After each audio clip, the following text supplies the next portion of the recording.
দেখতে পাচ্ছেন আমি এখন রয়েছি কোচবিহারে।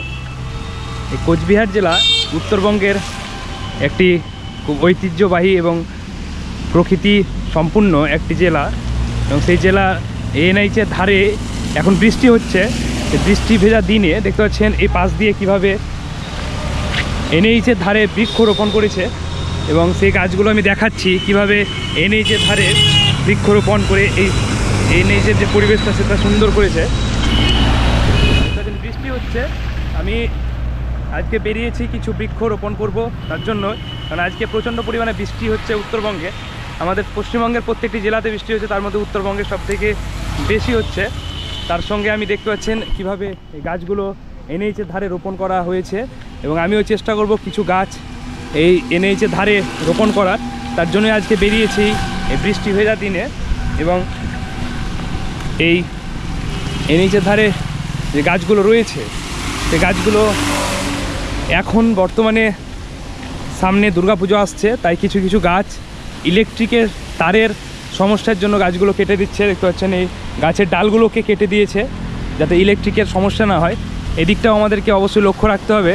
তাই আমাদেরকে গাছ লাগানোর সময় ভাবতে হবে যে ওপরে কিছু যদি থাকে যাতে গাছটি কোনোভাবে কাটা না যায়, কোনো সমস্যা না হয়, সেদিকটা বজায় রেখে আমাদেরকে বৃক্ষরোপণ করতে হবে। সেরকমই এখানে দেখতে পাচ্ছেন এনএইচের ধারে প্রচুর বৃক্ষ রোপণ করেছেন, পুরোটাই এখানে রোপণ করেছে গাছ। আমি দেখতে পাচ্ছেন আমি বৃষ্টি হচ্ছে, ভিজতে ভিজতে আমি যাওয়ার চেষ্টা করছি, এবং এই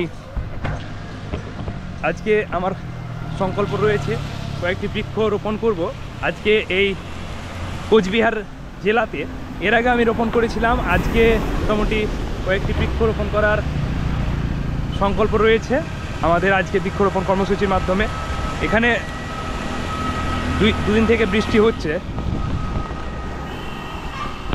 দেখতে পাচ্ছেন এটি হচ্ছে আমাদের ইন্ডিয়ান আর্মির ক্যাম্প, কোচবিহারে ইন্ডিয়ান আর্মির ক্যাম্প, পুরোটাই দেখতে পাচ্ছেন ক্যাম্প।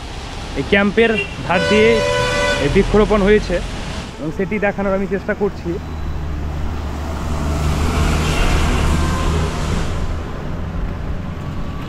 প্রত্যেকটা গাছ ভালোভাবে ঘিরে দেওয়া হয়েছে এইভাবে, যাতে গাছগুলো কোনোভাবে নষ্ট না হয়। আজকে সত্যি দিনটি খুব সুন্দর দিন, কারণ আজকে বৃষ্টি হচ্ছে। আমরা যে সকল গাছ রোপণ করেছি, বৃক্ষরোপণ করেছি, সেগুলো আজকে এই বৃষ্টিতে সতেজ হয়ে উঠবে।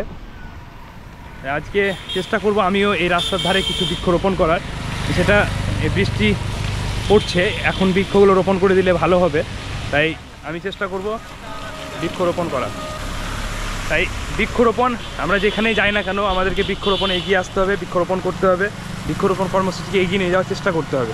আপনারাও পাশে থাকবেন, চেষ্টা করবেন বৃক্ষরোপণ করার, কারণ এই দিনগুলো খুব গুরুত্বপূর্ণ দিন, এবং এই দিনেই আমাদেরকে বৃক্ষরোপণ করতে হবে। তাহলে গাছগুলো অনেকটা সতেজ থাকে এবং বৃক্ষ বড় হওয়ার একটা সম্ভাবনা থাকে। দেখতে পাচ্ছেন এটি হচ্ছে ইন্ডিয়ান আর্মির ক্যাম্প কোচবিহার জেলায়, তার ধারে ধারে এনএইচের ধারে এভাবে বৃক্ষ